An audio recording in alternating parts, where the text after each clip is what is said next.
Salut tout le monde, c'est Tatoua, avec Fred. Aujourd'hui, on s'attaque à un sujet qui fâche. C'est Civil War, guerre civile à la maison. Effectivement, aujourd'hui, on va parler de Civil War. On continue notre exploration du cinématique Marvel Universe, en particulier sur les Avengers. Donc on peut d'ores et déjà vous dire qu'on attaquera aussi par la suite Age of Ultron et puis Avengers. Et puis je peux aussi vous dire que bientôt on fera Alien vs Predator. Donc si vous voulez rien manquer de tout cela, eh bien abonnez-vous. Pourquoi pas maintenant par exemple. Alors, on va commencer par dégrossir un petit peu le travail en no spoil. Donc voilà, pour ceux qui n'ont pas vu Civil War, eh bien, vous pouvez rester et prendre quelques informations. Et quand on attaque la partie spoil, on vous tient au courant. Alors, Civil War, qu'est-ce que c'est? C'est un crossover qui est sorti en 2006, écrit par Mark Millar et dessiné par Steve McNiven et quelques autres. Millar et McNiven sur l'event principal, et puis ensuite moult tie-in et séries régulières qui reprennent l'event Civil War, et donc forcément beaucoup de monde. Le film a été réalisé, lui, en 2016 par les frères Russo, Joe Russo, qui avait déjà réalisé le premier Captain America, qui était depuis longtemps sur la licence, et son frère Anthony qui l'a rejoint. Il dit qu'on allait parler des Avengers, qu'on allait refaire les Avengers à rebours. Et en fait, c'est vrai qu'officiellement, c'est un film Captain America. Mais bon, vous conviendrez qu'il y a quand même beaucoup d'Avengers là-dedans. L'important dans Civil War, bon, vous le comprendrez bien, c'est la confrontation entre les deux camps. La Civil War n'est pas forcément civile, puisqu'il y a très peu de civils qui sont impliqués. À part, en ce qui concerne les dégâts collatéraux, et donc de cette hargne qui va commencer à monter du peuple, il va forcer la main des gouvernements à essayer d'enregistrer les héros. Il y a un camp qui est le camp pro-gouvernemental qui est mené par Tony Stark, donc Iron Man, et le camp des rebelles qui est mené par Captain America, qui dit merde au gouvernement une nouvelle fois, comme il se plaisait à le faire dans les années 60 et 70 et 80, parfois même 90. Pour tout le temps, quoi. Voilà. Bon, l'élément déclencheur, oui, donc en fait, il y a une hausse exponentielle d'événements catastrophiques dans les deux cas, où il va y avoir, comme je le disais, beaucoup de victimes civiles collatérales, et la gronde du peuple qui va mener ensuite donc, à la prise de décision des gouvernements. À partir de ce moment, on va avoir les deux camps qui vont se former.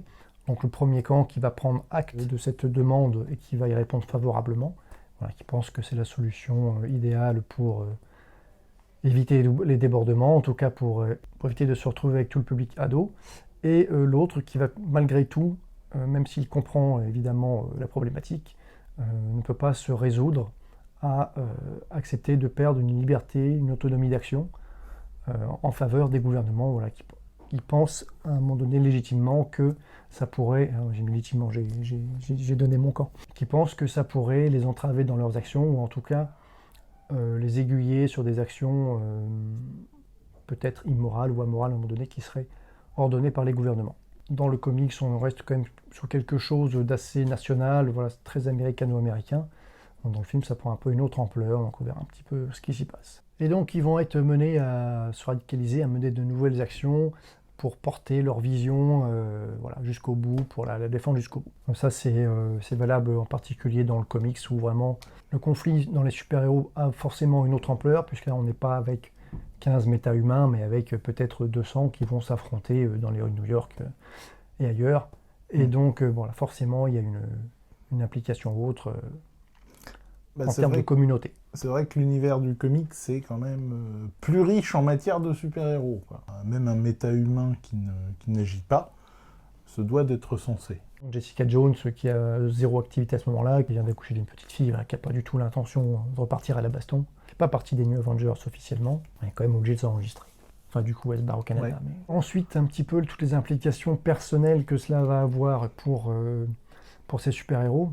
Dans le comics, il y en a beaucoup qui souffrent de cet affrontement. Cap et Iron Man, qui sont des amis depuis bien longtemps, en particulier dans le comics. Et aussi quelques relations particulières. On va parler principalement de la relation entre Iron Man et Spider-Man. Et en guise de conclusion, on verra un petit peu quelles sont les implications et les conséquences de cet event, voilà, donc que ce soit dans le comics ou dans le film.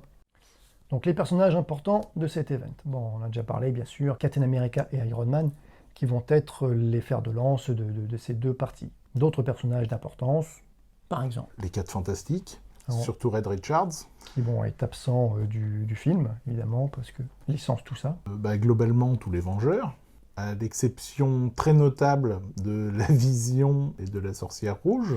Dans le comics, Vision à ce moment-là est décédé dans Avengers Disassemble du fait des premières manipulations de la Sorcière Rouge juste avant House of M, et donc justement avec House of M et la suite, Wanda est un petit peu persona non grata, et puis effectivement incommodée, pas encore au top, quoi. Elle est toujours un peu tarée, quoi, à ce moment-là. Je veux dire que c'est un perso qui morfle quand même, régulièrement. Donc Pym, On a effectivement ce trio de scientifiques, donc Iron Man, Red Richards dont on a parlé, et donc rejoint très rapidement par Pym.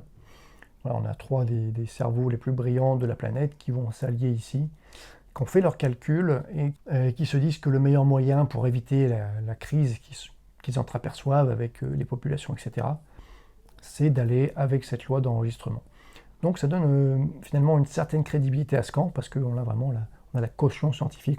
dans les grands absents, par contre, c'est vrai qu'il y a des personnages, on sait qu'ils n'interviennent pas volontairement, genre Doctor Strange et tout ça. Des personnages qui sont assez puissants pour régler le problème. Le scénariste, je trouve qu'il prend un peu la facilité. Ouais, de la même manière, Sentry est mis de côté sur une bonne partie de l'event. Il a peur d'agir. On le voit sur quelques planches, mais effectivement, on se demande comment tout n'est pas bouclé en 10 secondes quand il est là, quoi. On a bien sûr Spider-Man qui a un rôle symbolique très puissant dans le comics, où il va vraiment soutenir Stark. Ils ont une relation assez particulière depuis la fondation des New Avengers. Il va s'investir à fond dans un premier temps dans le combat de Tony. Dans la Starkitude. Donc on retrouve un petit peu cette relation, du coup, qui est bien mise en avant dans le film. Finalement, quand on connaît l'histoire du personnage, son identité secrète, c'est toujours un truc qui lui tenait vraiment à cœur de tout le temps. Moi, il m'a donné l'impression de se faire embobiner, presque. On a le Punisher qui fait un passage éclair, qui va aider Spider-Man, et puis, bon gré mal gré, Captain America va l'accepter dans l'équipe. Du coup, dans le film, on n'a ni Hank Pym ni Red Richards. On n'a plus ce soutien, cette caution scientifique qui était amenée dans le comics. Ouais, le seul scientifique, en fait, c'est Tony Stark, quoi. Il aurait pu être soutenu dans cette scientificitude par T'Challa, qui dans les comics est un scientifique de génie aussi, mais il ne porte pas trop ça dans le film, c'est plutôt laissé à sa sœur Shuri. Spider-Man est là pour la première fois dans un film du Marvel Cinematic Universe, faut le noter quand même. Tout à fait. Ok, attention, partie spoil, c'est maintenant. Élément déclencheur. Dans le comics, on a une baston entre super-héros et super-vilains. C'est les New Warriors qui sont les héros d'une espèce d'émission de télé-réalité où ils chassent des super-vilains en direct. Concept que je trouve déjà un petit peu dépassé en 2006, mais bon. Dans les vilains, il y en a un qui s'appelle Nitro. Nitro, sa capacité, c'est d'exploser et de se reconstituer après. Sauf que là, il pète pour de bon. Il se reconstituera quand même, mais il rase au passage une bonne partie donc, de la ville de Stanford, et en particulier une école avec des enfants. Cet événement intervient en plus après d'autres événements de destruction. On sait qu'il en existe pas mal, évidemment, dans l'univers des comics. On avait eu entre autres la destruction de Las Vegas par un Hulk qui avait été rendu une énième fois sauvage par l'explosion d'une bombe sale de l'Hydra, qui décidera les Illuminati à l'envoyer dans l'espace, menant à Planète Hulk, puis World War Hulk dans un second temps. Dans le film, par contre, c'est Crossbones, en fait, qui se livre à des actes terroristes et qui, globalement, son affaire merde à cause des Vengeurs. Il était parti pour piquer une arme chimique quelconque. Oui. Et les Vengeurs font échouer son petit plan. Au final, il est parti pour se suicider à la bonne vieille kamikaze. Suicide explosif. Avec Captain America au milieu d'un marché. Et la sorcière rouge intervient pour essayer de contenir l'explosion. Sauf que l'explosion finit par se produire à 10 mètres du sol et crame un immeuble. Donc moult morts, en plus ils sont à Lagos au Nigeria, donc pas forcément dans une juridiction où ils sont les bienvenus. En plus Ross en parle aussi un peu plus tard. Comme dans le comics, ce n'est pas la seule chose qui leur sont reprochées, on va leur reparler de la Sokovie, reparler de New York, etc., etc. Mais la Sokovie est particulièrement importante, puisque pour le coup, là, il y a une scène qui ressemble à celle du comics. C'est quand la mère, en fait, d'une des victimes vient voir Tony Stark, lui met les yeux en face des trous en disant « Ouais, non mais mon fils, là-dedans, qu'est-ce qu'il avait à voir là-dedans? C'était une victime innocente. » Donc, dans la BD, c'était un gamin de l'école. Dans le film, c'était un étudiant qui était en voyage en Sokovie au moment des événements. Et qui faisait de l'humanitaire en plus. Oui, donc on a Myriam Sharp dans le comics et Madame Spencer dans le film, qui vont venir personnellement mettre Tony Stark en cause en tant que leader, financeur des Avengers. Et ça va le toucher personnellement, il va se sentir encore plus obligé d'intervenir. Je pense que c'est plus fort dans le film. Dans le comics, son action est crédibilisée par les calculs scientifiques de Reed Richards, des siens, et puis plus Pym. Là, comme on n'a pas ça, bon, ça passe vraiment quand même beaucoup par l'affect. Et en plus, Tony Stark dans les films est quelqu'un qui repose également beaucoup sur Pepper Potts. Or là, elle est absente. Elle l'a largué, quoi, encore une fois. Il n'a pas son soutien qui pourrait l'aider à voir les choses autrement, quoi. C'est la Sokovie qui finalement va décider les gouvernements à agir. C'est celui-là qui est le plus important au final. Qui tiendra les accords de Sokovie, même si ça se signe à Vienne. Signé par 117 pays. Alors que dans la BD, c'est purement américain. Dans le comics, ça va commencer par les États-Unis, voilà, qui vont mettre en place ce truc. Après, c'est dit, beaucoup de pays vont suivre le mouvement et faire pareil, mais c'est jamais exploité, effectivement. Mais en tout cas, pas le Canada, puisque c'est là qu'ils émigrent quand ils veulent avoir la paix. Donc c'est vrai qu'on a une différence notable là, dans les deux médias, et qu'il y a un aspect international qui est donné au film, qu'on ne retrouve pas dans le comics. On le voit bien dans le film. On est un jour à Lagos, on est un jour à Vienne, on est un jour à Budapest, on est un jour à Londres, on finit en Russie. Parfois c'est juste des visites éclairs le temps d'une baston, mais je pense qu'il y avait une réelle volonté des auteurs ici de ce film à donner une application internationale à cette crise. Ce film en fait est sorti un mois après Batman vs Superman, qui prenait un peu les mêmes thèmes. Superman qui intervenait dans un pays africain. Les dégâts collatéraux faits par Superman qui lançait en fait son combat contre Batman. Curieusement, les deux films se ressemblent un peu à ce niveau-là. Ils se ressemblent aussi dans leurs applications, puisque ce qui va être reproché au super-héros Marvel est aussi reproché à Superman. On lui reproche d'avoir pulvérisé plusieurs bâtiments à Gotham City dans son combat contre Zod, alors que bon, je le rappelle, il était en train de terraformer la Terre, enfin de kryptoniser la Terre. Cryptoformer. Le côté national et le côté enregistrement donc, du comics, ça arrivait peu de temps après le Patriot Act aux États-Unis. Et on peut quand même voir qu'il y a des scénaristes qui essayent de coller quand même plus ou moins à l'actualité, que ce soit donc dans le comics avec le Patriot Act, ou dans le film avec la guerre en Syrie, etc., les interventions américaines à l'étranger. Dans le film, il est décidé qu'on va mettre les Avengers sous le contrôle de l'ONU. Dans le comics, pendant très longtemps, les Avengers ont été justement sous le contrôle de l'ONU. La seule équipe qui était sous le contrôle de l'ONU, des Nations Unies, c'était dans les années 90, où ils expliquaient que, par exemple, c'était pour ça qu'ils n'étaient pas intervenus en Yougoslavie ou sur des théâtres d'opération. Il y avait eu pas mal de problèmes à l'international à l'époque. Il fallait expliquer pourquoi, en fait, des équipes de super-héros n'intervenaient pas sur ce genre de choses. Donc, ils étaient sous l'égide de l'ONU. Et en fait, ça s'est arrêté au moment d'une affaire qui s'était passée à Genosha, dans les Liens du Sang. C'était un crossover X-Men Avengers. Dans les Liens du Sang, Captain America, passé à l'ONU, il disait que maintenant les Avengers, ils vivraient leur vie sans rendre compte à l'ONU, parce qu'en fait, ils ne pouvaient pas intervenir, même à des endroits où ils devaient venir, juste pour des raisons politiques. Donc, ils renonçaient au contrôle de l'ONU. Sachant qu'avant d'être sous le contrôle de l'ONU, ils étaient déjà en relation avec le gouvernement, ils n'étaient pas complètement autonomes. Dans le film, il y a un événement quand même qui est important et qui a une portée internationale, c'est la mort du roi Tchaka, donc à Vienne. Oui. Qui a des répercussions, forcément, on l'imagine, mais autant pour le soutien des accords de Sokovie que sur sa portée internationale. Avec ces accords signés ou non par les super-héros, on va entrer dans le vif de la problématique, qui est donc ceux qui vont être pour se responsabiliser, et donc en particulier pour éviter les dégâts collatéraux envers les civils, donc qui vont être pour signer ces accords, pour organiser, pour former les super-héros, pour en faire des militaires ou des policiers, pour en faire des agents, pour en faire des fonctionnaires. Mais on en arrive en fait au truc façon My Hero Academia, où tout le monde, il vous faut carrément un permis de super-héros.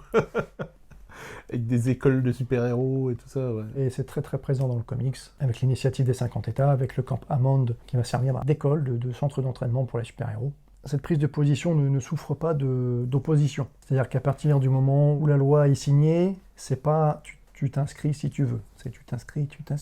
C'est un acte gouvernemental autoritaire. Qui mène forcément à l'affrontement à partir du moment où tu es un fonctionnaire enregistré et que tu dois du coup faire enregistrer les autres ou les mettre en prison. Mathématiquement, il y a affrontement. Ce qui est paradoxal, c'est que finalement, celui qui défend la liberté, parce que c'est sa valeur de toujours, à savoir Captain America, est sans doute le plus enregistré de tous les super-héros qu'on peut imaginer, vu qu'il a été créé par l'armée. Oui, son identité est connue de tout le monde. Dans le comics, par contre, Iron Man révèle son identité au président des États-Unis. À cette époque-là, la liaison Iron Man-Tony Stark n'est pas claire.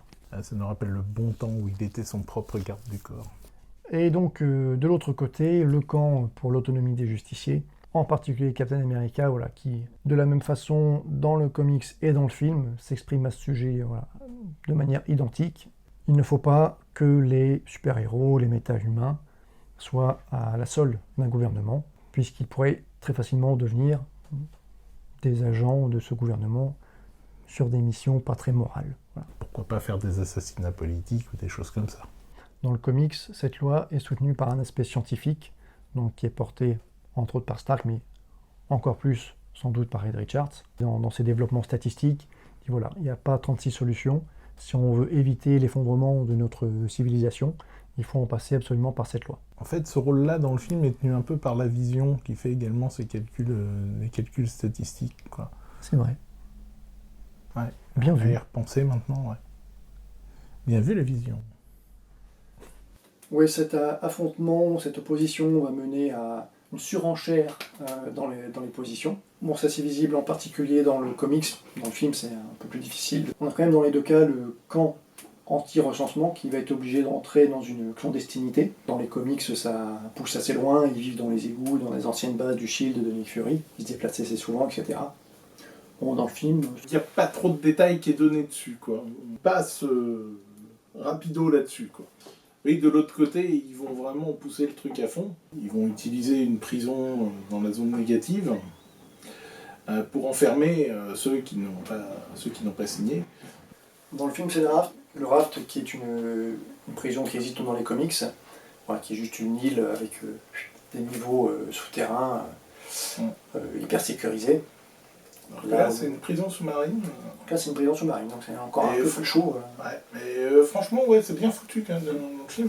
On y croit bien, ça, quoi. Dans cette surenchère d'action extrême, on a aussi dans le comics l'utilisation de vilains, de criminels, qui donc vont rejoindre le camp de Iron Man. Dans un premier temps, les Thunderbolts, qui est une équipe de criminels plus ou moins en réhabilitation. C'est un peu les Suicide Squad de Marvel. Et dans un deuxième temps, des criminels pur jus qui viennent juste de capturer, auxquels ils vont mettre des puces, des nanorobots de contrôle, et qui vont envoyer à la baston contre les héros. On leur met des puces, mais bon, le fait qu'ils aient décliné leur identité, ça fait qu'on leur efface aussi pas mal de choses sur leur dossier, quoi. Tout à fait. Voilà. Et parmi les criminels, ouais, il y a un de mes méchants préférés de Marvel, il y a le maître de corvée, quoi. Disons que l'autre camp aurait peut-être pu recruter des criminels parce qu'il y en a qui se sont présentés Captain America en disant bah voilà en fait nous ça nous plaît pas trop cette loi, on aimerait faire autre chose, mais c'est là que le Punisher se fait virer parce qu'il les flingue. C'est ça, on se refait pas. Puis avec sa tête, tu sais, bah quoi, on ne saura jamais si Captain America aurait accepté des criminels dans son équipe. Punisher est passé par là. Dernière étape dans la radicalisation des actions d'Iron Man dans le comics, le clone de Thor. Un peu à bout d'idées pour contrer les forces des rebelles, voilà, qui continuent à recruter, à libérer des anciens collègues. Qui continuent donc à faire du prosélytisme anti-gouvernement, quoi. Voilà, donc les forces des rebelles continuent de se renforcer et Tony Stark en vient à créer un clone de Thor, un clone cybernétisé, avec l'aide de Reed Richards et de Hank Pym. Voilà, donc Thor qui est censé être mort à cette époque-là, après l'event Ragnarok. Donc Ragnarok, on en parlera sans doute un jour sur cette chaîne, on fera un petit comics versus film. J'ai regardé Thor 3, je suis désolé. Et donc ce clone, finalement peut-être pas aussi contrôlé qu'on le voudrait, finit par faire le premier mort important de cette saga. Donc Bill Foster, le Black Goliath, qui est à ce moment-là dans le camp des rebelles, est passé de vie à trépas par un gros rayon de ce faux Mjolnir, porté par donc ce fauteur qui se fera appeler plus tard Ragnarok d'ailleurs. Du coup, cette radicalisation n'est pas très présente dans le film, comme j'ai dit tout à l'heure, voilà, le média offre moins de possibilités de développement sur la durée. Donc finalement, cette radicalisation dans l'opposition, on va plutôt se trouver sur un plan personnel.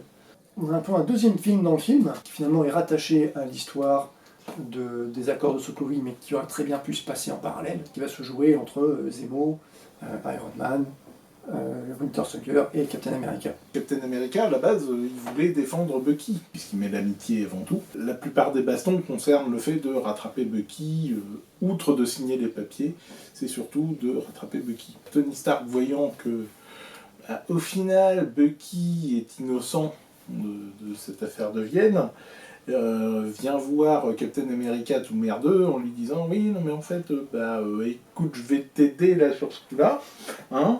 Et puis, voilà, quoi. Donc là, déjà, la guerre civile est s'arrêtée, là. Sauf que, il y a Zemo qui s'arrange pour que Tony Stark voit un film, souvenir de Bucky en train de buter ses parents. Et donc, ça passe sur un plan totalement personnel, quoi. Et c'est vrai que, bon, dans le film ça passe bien, mais c'est vrai qu'en y réfléchissant, c'est parfois un petit peu compliqué de faire le rapprochement. Est-ce qu'on peut vraiment dire que Zemo, il a une réelle force dans la mise en place des accords de Sokovie? Je pense pas. Peut-être qu'il l'utilise, peut-être qu'à un moment donné ça rentre en compte dans son plan de détruire les Avengers. Je pense pas qu'on puisse dire qu'il soit à l'origine de cette idée. Du tout. Il fait en sorte de maintenir le bordel entre les Vengeurs, quoi. Pour connaître le baron Zemo des comics, ce Zemo-là, je le trouve quand même assez décevant. Il manque de superbe, alors que franchement, une tenue violette avec un col en moumoute, ça lui aurait été vachement mieux. Après, on a quand même un méchant qui a quand même une certaine subtilité, qui a une raison d'agir, somme toute assez bateau, qui est la mort de proches, mais au moins, voilà, il y a un petit quelque chose, ça reste relativement intéressant. Ça aurait apporté quelque chose que ce soit un Zemo qui nous crée les maîtres du mal. Hein. Et donc malgré tout, c'est peut-être là où on peut avoir un petit peu cette explication du terme Civil War. C'est par les mots de Zemo. C'est difficile d'abattre un empire de l'extérieur, alors qu'un empire qui s'effondre de l'intérieur est rayé de la carte. Je pense qu'à ce moment-là, il ne parle pas du monde, il ne parle pas des États-Unis, il parle très spécifiquement des Avengers, qui pourraient par là même justifier le titre du film. Dans les relations personnelles, il y a les fantastiques dans la BD, et eux, ça fout sacrément de bordel chez eux, parce que les fantastiques, c'est une famille, mais là, c'est plutôt la merde, puisque alors qu'ils sont mariés depuis des années, il y a Red Richards et Suzanne, ils sont pas dans le même camp, quoi. Ouais, on a un véritable éclatement des fantastiques. Red Richards restera jusqu'au bout dans le camp des pro-enregistrements. Susan Storm et son frère Johnny, la Torche Humaine, iront rejoindre le camp des rebelles. Relâcheuse refuse de prendre position. Il est vraiment dans une neutralité absolue, où il dit je ne me battrai pas contre une loi de mon pays. C'est une loi de mon pays, je la respecte. Par contre, je n'irai pas non plus combattre les gens qui ne veulent pas s'enregistrer. J'irai pas faire le matin pour le gouvernement. Donc il s'exile en France quelques temps, et finalement il reviendra quand même pour la baston finale. Après, même si elle quitte le QG des FF et qu'elle va du côté des rebelles, il y a une lettre assez intéressante qu'elle laisse à Red Richards, où elle dit « Je ne te quitte pas toi, voilà, je suis toujours ta femme, mais là, je ne peux pas agir là, comme tel que tu le penses, donc je vais là-bas, je fais ce que j'ai à faire, et je compte sur toi pour régler la situation. » Donc voilà, ça reste aussi un moment assez intéressant, où on n'est pas tout dans le noir, tout dans le blanc. Ça me fait penser qu'on a enregistré un podcast avec lescomics.fr sur Civil War, donc juste le comics. Il n'y aura pas d'allusion au film, ou très peu. Je vous laisse aussi le lien dans la description. Une autre relation personnelle qui sera importante aussi bien dans le comics que dans le film d'ailleurs, c'est la relation entre Iron Man et Spider-Man. Dans le comics, cette relation prend racine déjà quelques temps auparavant avec la création des New Avengers, où après House of M, etc., voilà, les Avengers, l'équipe des Avengers n'existe plus, et un événement problématique va mener à la rencontre de plusieurs personnes qui en va donc découler sur la création de cette nouvelle équipe. Et à partir de ce moment-là, Tony Stark va avoir vraiment une relation privilégiée avec Peter. Il va l'embaucher, il va le pousser à développer son potentiel scientifique et y compris sur le terrain, à agir un peu plus avec sa tête, un peu moins avec ses poings. Il va aussi lui offrir cette armure Iron Spider, dont on retrouvera une version dans Avengers Infinity War.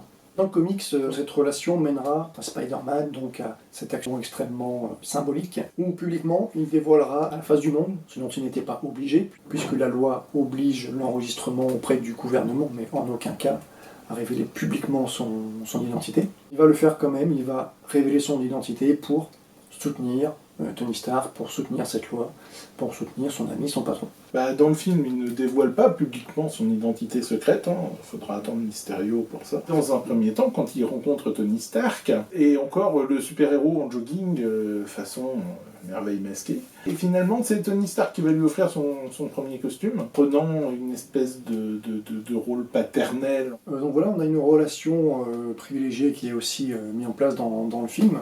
Effectivement, qui est encore plus paternaliste, du fait de la différence d'âge des deux personnages qui est sans doute moindre dans les comics. Et cette relation sera poussée encore à la suite des films de Spider-Man. Il faut dire que d'un autre côté, Tony Stark est impressionné par Peter, surtout par son fluide d'araignée. Oui, voilà, il perçoit aussi son potentiel en tant que scientifique. Donc là, on est vraiment sur la droite ligne de ce qui est New Avengers et Civil War. Alors, en conclusion, que peut-on dire de Civil War en tant qu'adaptation ? Le film Civil War reprend bien le thème principal du comics, à savoir la cristallisation de deux camps opposés autour de la loi de recensement des méta-humains. Bien sûr, le film ne peut se mesurer aux comics sur le plan de l'épique et de l'ampleur, avec moins d'une vingtaine de protagonistes. Les auteurs du film en profitent donc pour renforcer l'aspect international de la crise et l'implication personnelle des héros. On peut facilement tirer un parallèle entre les deux médias concernant la relation entre Spider-Man et Iron Man. Et on pourrait même en esquisser un autre, concernant la relation sous Storm Reed Richards d'un côté, et Scarlet Witch, la Vision, de l'autre. Là où le film va donc plus loin sur cet aspect, c'est évidemment avec l'arc Zemo. Implication personnelle qui dépasse celle du comics et qui viendra changer la signification des mots Civil War de la bouche même de Zemo. On regrettera par contre le manque de conséquences de cet acte dans le MCU. Dans le comics, les répercussions se feront sentir sur plusieurs années. En effet, cet event mènera à la disparition temporaire de Captain America et aussi à l'accession de Tony Stark au poste de directeur du SHIELD. Poste qu'il conservera jusqu'à l'event Secret Invasion, où il sera déchu de son poste. S'ensuit la période Dark Reign, Dark Avengers, que je ne vous spoilerai pas, mais imaginez simplement que quelqu'un de beaucoup moins philanthrope que Tony Stark reprenne son poste à la tête du SHIELD, avec en bonus les Avengers, les Thunderbolts, l'initiative des 50 États et quelques armures d'Iron Man. Et encore, il s'agit là des événements dans l'univers 616. Dans une dimension autre, la guerre civile durera des années et mènera à la scission pure et simple du pays. Dans le film, nous n'avons aucune véritable perte au sein des héros. Mémoire Machine, paralysé après sa chute, commence à se remettre de ses blessures avant la fin du film. Idem pour les héros emprisonnés, qui sont libérés dans la foulée. Concernant la loi de recensement, il y aura quelques menues implications dans le film Ant-Man et la Guêpe, ainsi que dans le début de Infinity War. Les plus gros impacts de cette loi ayant peut-être lieu dans la série Agent of S.H.I.E.L.D. Pour les autres films, on peut évidemment penser que ça aurait été moins à propos, en particulier avec la menace de Thanos se profilant à l'horizon. Et vous, qu'en pensez-vous ? Et quel camp auriez-vous soutenu ? Par exemple que le comics là est réédité par Panini en ce moment là pour l'été dans la collection des must-have, ainsi que Vengeurs Désassemblement, Old Man Logan et le Spider-Verse. Pour le prochain épisode, Alien vs Predator, donc si ça vous intéresse, n'oubliez pas de vous abonner en cliquant sur la cloche bleue et de mettre un pouce bleu. Mais vraiment, le plus important, partagez la vidéo et abonnez-vous bien sûr. Merci, ciao.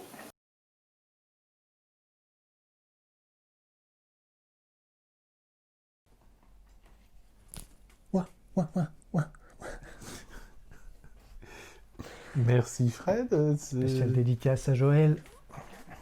Avec Voilà. à boire. Voilà, celle-là, voilà, on sait ce qu'il fera bêtisier.